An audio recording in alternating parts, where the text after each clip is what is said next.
बंधु माने 18 जनवरी 2026 रविवार दिन पड़ुछि त्रिवेणी अमावास्या। एही दिन आपण माने करिनियंतु नाली लंकार एही महा उपाय।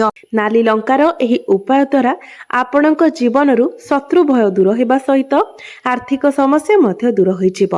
आपणक गृहरे जदि कहार खराब नजर लागिछि किंबा कोनोसी खराब शक्तिर प्रभाव रहिछि से सब मध्य दूर होइजिब। कारण नजर दोषरे एपरी शक्ति रही थाए जहा आपणक उन्नति को नष्ट करि देई थाए, गृहर सुख समृद्धि को संपूर्ण भावरे नष्ट करि देई थाए। तेणु जदि आपणको लागुछि आपणक गृहरे सेपरी किछि समस्या रहिछि, आपणक उपरे किंबा आपणक घर उपरे कहार नजर दोष लागिछि किंबा कोनोसी तांत्रिक विद्यार प्रयोग करा जाइछि किंबा आपणक जीवन रे शत्रु संख्या बहुत अधिक मात्रा रे रहिछन्ति, अमावास्या दिन नाली लंकार उपाय आपण निश्चित भावरे पालन करंतु। कारण अमावास्या तिथि रे एहा सबुठारु अधिक प्रभावशाली रही थाए। तेबे बंधु माने भिडियोटी रे आगो को बढ़िबा पूर्वरु आपण माने भिडियोटी को लाइक करी चैनल टी को सब्सक्राइब करि दियंतु एवं भक्ति एवं श्रद्धार सहित कमेंट बॉक्स रे जय मां लक्ष्मी निश्चय लिखंतु। बंधु माने प्रत्येक व्यक्तिक जीवन रे सुख एवं दुख आसी थाए एवं जाई थाए, मात्र बेले बेले आम जीवन रे किछि एपरी समस्या आसी थाए जहा जीवार ना ही नै न थाए एवं एही कारणरो आमे सब बेले चिंताग्रस्त रही थाओ एवं एपरी परिस्थिति रे आमे माने ईश्वरंकर शरण रे जाई थाओ एवं आमे जदि वास्तव रे प्रकृत श्रद्धा एवं विश्वासर सहित भगवान को डाकी थाओ तेबे से आमको सही समस्या रु बाहर को मध्य नहीं आसी थांती। तो एपरी परिस्थिति रे आज मु आपण माननकु एक एपरी उपाय विषय कहिबा को जाउछि जे उपाय को पालन करी आपण निज जीवन रे चलीथिबा अनेक गुडिये समस्यार समाधान करि परिबे। बंधु माने आपण माने जानिथिबे आजिकार दुनिया रे हमर बंधु कम एवं शत्रु अधिक रही थांती। एपरी किछि व्यक्ति आम सहित रही थांती जे माने उपरकु तो हमर बंधु भली व्यवहार करि थांती, मित्र भली देखि होई थांती, किंतु वास्तव रे से माने हमर शत्रु होई थांती। हमर उन्नति को से माने सह्य करि पारि न थांती, जहा फल रे हमकु समस्या रे पकाइबा पई से माने अनेक प्रकारर चेष्टा मध्य करि थांती। तेबे शत्रु आपणकर कार्य क्षेत्र रे थाई पारंती, आपणकर व्यवसाय क्षेत्र रे थाई पारंती, आपणकर पाख पड़ोसी रे मध्य थाई पारंती। तो एपरी परिस्थिति रे शत्रु मानक ठारू रक्षा पाइबा पई आपणकर शत्रु मानकर विनाश पई आपण एही उपायटी निश्चित भाबरे पालन करि परिबे। बंधु माने जदि आपणक उपरे कोनोसी नकारात्मक शक्तिर प्रभाव रही थाए किबा कोनोसी कला जादूर प्रयोग करा जाय थाए तेबे आपण आपणक जीवन रे कदापि भी उन्नति करि पारि नथांती। आपणक उन्नतिर सब रास्ता गुडिक बंद होई जाय थाए। तो आपण जदि एही उपायटी को परिनेउछंती तो निश्चित भाबरे ए सब समस्या गुडिक आपणक जीवन रु दूर होइजिबो। तेबे आज मु आपणको लाल लंकार किछि एपरी उपाय विषय कहिबाको जाउछि। जदि एही उपाय गुडिक आपण करिनियंती तो आपणको जीवन रु शत्रु भय दूर होइजिबो एवं आपणको उपरु सब खराब शक्तिर प्रभाव मध्य दूर होइजिबो। तेबे आपणको जीवन रे जदि शत्रु संख्या बढ़ी जाइछंती, जेउ आडे गले आपणको शत्रु भय लागि रहउछि किंबा आपणक शत्रु माने जदि आपणक विरुद्ध रे एपरी किछि कार्य करूछंती जहा द्वारा प्रत्येक क्षेत्ररु आपणको कष्ट मिलुछि, आपणको समस्यार सामना करबाको पडुछि एवं ए सब समस्यारो आपण मुक्ति पाइबाको चाहुछंती, तेबे आपण तीनोटी नाली लंका को जळाई एही छोटिया उपायटी करिनियंतु। एही उपायटी को करिबा मात्रे आपणकर शत्रु भय दूर होइजिबो। शत्रु माने आपणकर कोनोसी भी क्षति करि परिबे नाही। जेमिति नाली लंकाटी बहुत राग होई थाए सेमिति एहार रागपण द्वारा एहा आपणकर शत्रु मानकर सब शक्ति को मध्य नष्ट करि देबो, सब योजना गुडी को मध्य नष्ट करि देबो। एहा व्यतीत खराब नजररो मध्य एहा आपणको रक्षा करि थाए। समस्त प्रकारर नकारात्मक शक्ति को एहा तुरंत नष्ट करि देई थाए। बंधु माने नजर उतारिबा पई लाल लंका एवं गोलमरीचर उपाय बहुत ही प्रभावशाली होई थाए। बंधु माने एही लाल लंकाटी एते चमत्कारी होई थाए, एते प्रभावशाली होई थाए जे आपण जेमिति ही एहार उपाय को करिथांती एहा तुरंत ही तार फल आपणको देखै थाए। ଗୋଟେରୁ 2 ଦିନ ମଧ୍ୟରେ ଆପଣ ଏହାର ପ୍ରଭାବ ନିଜ ଜୀବନରେ ଦେଖିବାକୁ ପାଇପାରିବେ। ତେବେ ବନ୍ଧୁମାନେ, ଆସନ୍ତୁ ଜାଣିନେବା ଏହି ଉପାୟକୁ ଆପଣଙ୍କୁ କିପରି ଭାବରେ ଏବଂ କେଉଁ ସମୟରେ କରିବାର ଅଛି। ତେବେ ତା ପୂର୍ବରୁ ଆପଣମାନେ ଭିଡିଓଟିକୁ ଲାଇକ୍ କରି ଚ୍ୟାନେଲଟିକୁ ସବସ୍କ୍ରାଇବ କରିନିଅନ୍ତୁ ଏବଂ କମେଣ୍ଟ ବକ୍ସରେ ଭକ୍ତି ଏବଂ ଶ୍ରଦ୍ଧାର ସହିତ ଜୟ ଶ୍ରୀ ଜଗନ୍ନାଥ ନିଶ୍ଚୟ ଲେଖନ୍ତୁ। ଆପଣମାନେ ନିଶ୍ଚିତ ଭାବରେ ଜାଣିଥିବେ, ଆପଣମାନେ ଯେତେବେଳେ ସଫଳତା ଆଡକୁ ଗତି କରିଥାନ୍ତି, ଉପରକୁ ଉଠିବାକୁ ଚେଷ୍ଟା କରିଥାନ୍ତି, ତ ସମାଜରେ ଆପଣଙ୍କର ଶତ୍ରୁ ସଂଖ୍ୟା ମଧ୍ୟ ବଢି ଯାଇଥାଏ ଏବଂ ସେମାନେ ସବୁ ଦିଗରୁ ଆପଣଙ୍କୁ ହଇରାଣ କରିବା ପାଇଁ ଚେଷ୍ଟା କରିଥାନ୍ତି, ସମସ୍ୟାରେ ପକାଇବାକୁ ଚେଷ୍ଟା କରିଥାନ୍ତି, ଆପଣଙ୍କୁ ତଳକୁ ଟାଣିବାକୁ ଚେଷ୍ଟା କରିଥାନ୍ତି।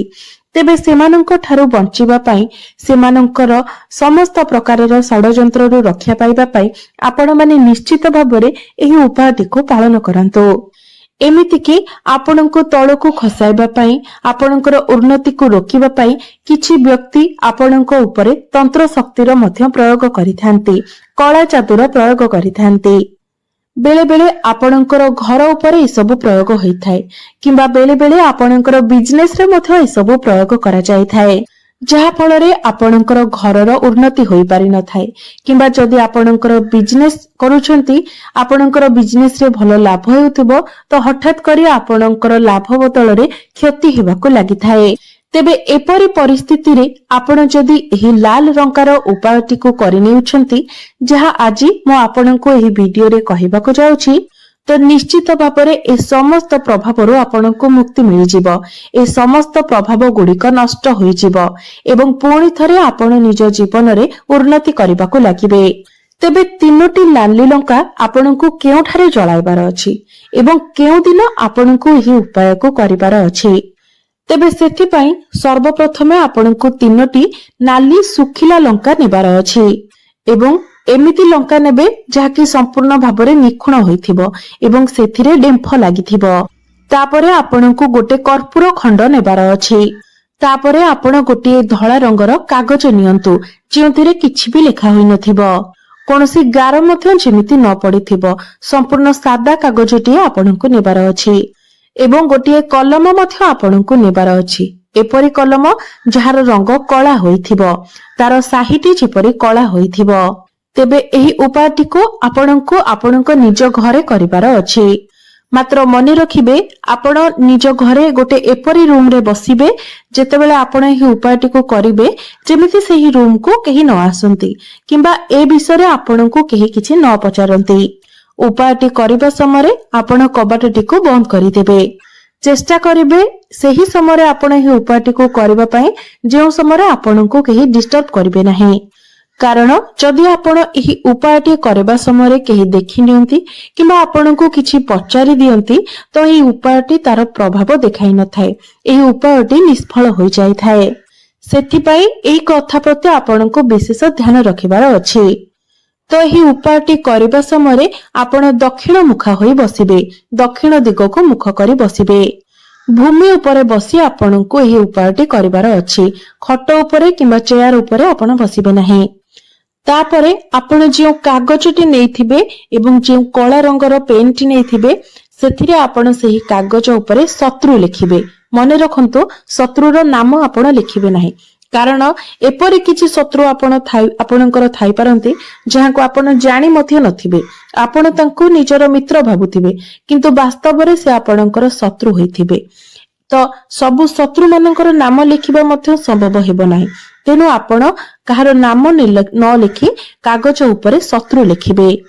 ତାପରେ ଆପଣ ଯେଉଁ ଡେମ୍ଫ ଲାଗିଥିବା 3ଟି ନାଲି ଶୁଖିଲା ଲଙ୍କା ନେଇଥିବେ, ସେହି 3ଟି ଲଙ୍କାକୁ ହାତରେ ଧରି ଆପଣ ନିଜ ମୁଣ୍ଡରୁ ପାଦ ପର୍ଯ୍ୟନ୍ତ 7 ଥର ଆଣ୍ଟି କ୍ଲକୱାଇଜ ବୁଲାଇବାର ଅଛି।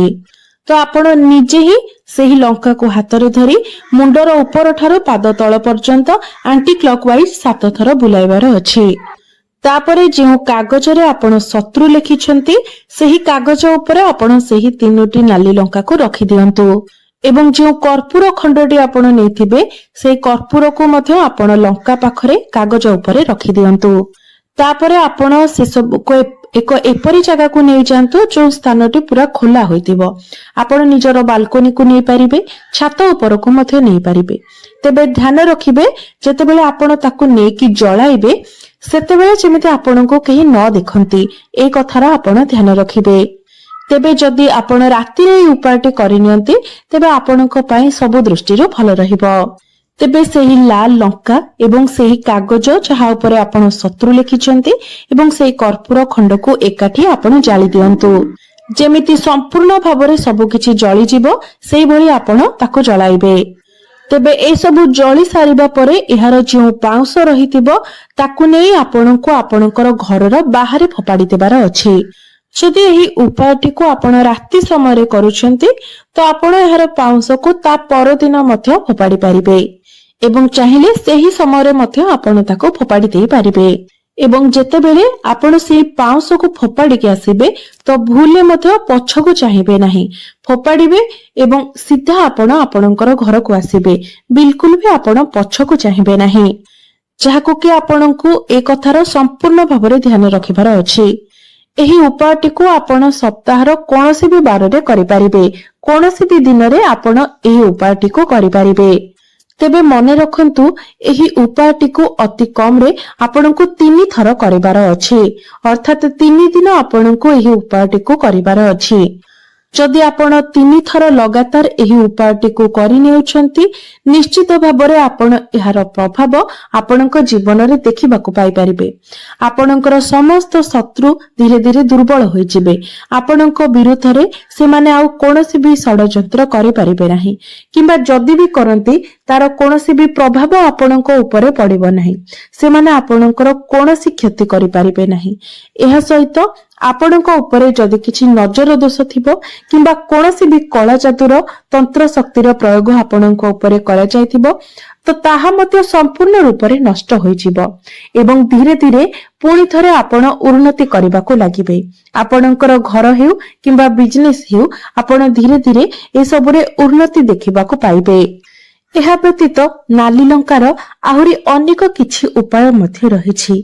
तेबे जदि आपणको दीर्घ दिन धरी कोनोसी रोग बेमारी लागि रहिछि, अनेक चेष्टा परे मध्य आपणकर स्वास्थ्य रे सुधार आसी पारु नाही, तेबे समस्त प्रकार रोग एवं दोष को दूर करबा पई आपण 7टी नाली लंका नियंतु, किछि कला राशि, 7टी जायफल एवं किछि फिटिकिरी नियंतु। 7टी फिटिकिरीर टुकुड़ा नहीं जांतु। गोटे लाल कपड़ा रे ए सब को आपण रखी दियंतु एवं एहा को गोटे पुटली बनाई दियंतु। ताकु नै जदि आपणको घरर कोनोसी सदस्य दीर्घ दिन धरी कोनोसी बेमारी रे पड़ी रहिचंती तो तांको पाखरे एही पुटलीटी रखी दियंतु। तेबे एही उपायटी को आपणको शुक्रवार दिन करिवार अछि। तो शुक्रवार दिन आपण एही पुटलीटी को नेकी तांको पाखरे रखी दियंतु।